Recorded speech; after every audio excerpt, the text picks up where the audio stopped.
नमस्कार, आप देख रहे हैं अटल टीवी। 9 जुलाई को देश भर में एक ऐतिहासिक हड़ताल देखने को मिली, जिसमें करीब 25 करोड़ कर्मचारी सड़क पर उतरे। कर्मचारियों की प्रमुख मांगों में राज्य कर्मचारी का दर्जा, पुरानी पेंशन की बहाली, मानदेय में बढ़ोतरी और 44 श्रम कानूनों की वापसी शामिल थी। लेकिन कर्मचारियों का आरोप है कि नई 4 श्रम संहिताएं निजीकरण को बढ़ावा देती है, जिससे उनके अधिकारों का हनन हो रहा है। उनका कहना है कि सरकार लगातार पूंजीपतियों के हित में काम कर रही है, जिससे कर्मचारियों के बीच भारी असंतोष फैल गया है।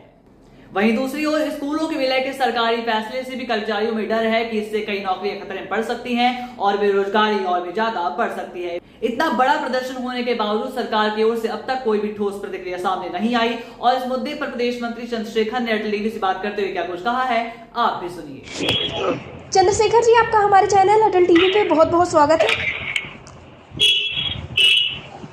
चंद्रशेखर जी, जिस तरह से देखने को मिल रहा है कि लगातार उत्तर प्रदेश में संविदा और आउटसोर्सिंग के जो कर्मचारी हैं वो तो परेशान थे, लेकिन जब से स्कूल मर्जिंग का मामला आया है तब से जो शिक्षक बच्चों के भविष्य के लिए इतनी ज़्यादा मेहनत करते हैं, अब उनके भविष्य पर काफ़ी ज़्यादा खतरा मंडराता हुआ नजर आ रहा है। क्योंकि जब विद्यालयों को मर्ज करने की बात कही जा रही है तो इससे लोगों का कहना है कि कहीं ना कहीं नौकरियों पर इसका बड़ा असर पड़ने वाला है। तो आपका क्या कुछ मानना है इस पर? क्योंकि 9 जुलाई को आप लोगों के द्वारा एक बड़ा कार्यक्रम किया गया है जिसका रुख तो सकारात्मक देखने को मिला, लेकिन सरकार कोई प्रतिक्रिया दिखाती हुई नजर नहीं आई है।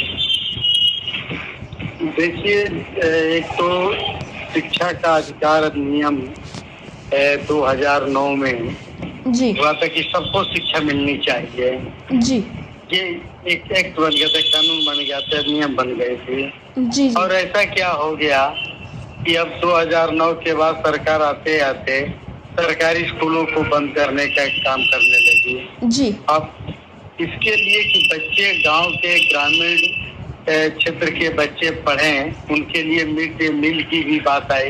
इनको ये गरीब के बच्चे हैं, खाने का नहीं रहता, इसलिए वो नहीं आ पाते हैं स्कूल में, वो कहीं और अपने पिताजी या किसी के साथ खेत में काम करते हैं। जी जी सरकार का मंसूबा रहा अच्छा कि चलो इनको वहीं पर भोजन उनको मिले जी, लेकिन इन सब सारी चीजों को ताक पे रख दिया गया और जो मिड डे मील का पूरा विभाग भी एक तरीके से समाप्त हो जाएगा जी और ये शिक्षा के अधिकार से बहुत से बच्चे फिर वंचित हो जाएंगे।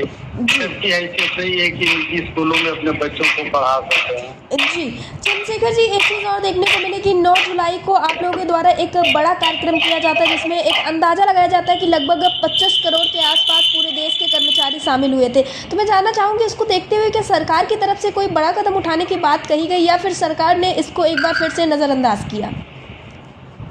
ये सरकार ने पहले तो इस होटल मतलब ये जो हड़ताल थी जी जी इसको कि होने न पाए, उन्होंने बहुत कोशिश किया जी और अलग अलग सभी सेंट्रल ट्रेड यूनियनों के नेताओं को बुला करके निर्मला सीतारमण जी ने बात करने का कोशिश किया जी और मनसुख मांडविया जी ने भी, लेकिन सेंट्रल ट्रेड यूनियन के लोग नहीं गए, बोले हम हड़ताल हो जाएगी उसके बाद हम आपसे बात करेंगे। जी फिर मीडिया ऑर्गेनाइज करके निर्मला सीतारमण जी ने ये कहा कि देश में कुल 4,000 जी जी लगभग 4,000 वो नहीं गए हड़ताल पे, ट्रेड यूनियन नहीं गई। जी जी तो और देश में लगभग 14,000 से ज्यादा लगभग 14,000 से ज्यादा ट्रेड यूनियन हैं। जी तो सरकार का ये 4,000 अगर नहीं गए तो 14,000 तो गए,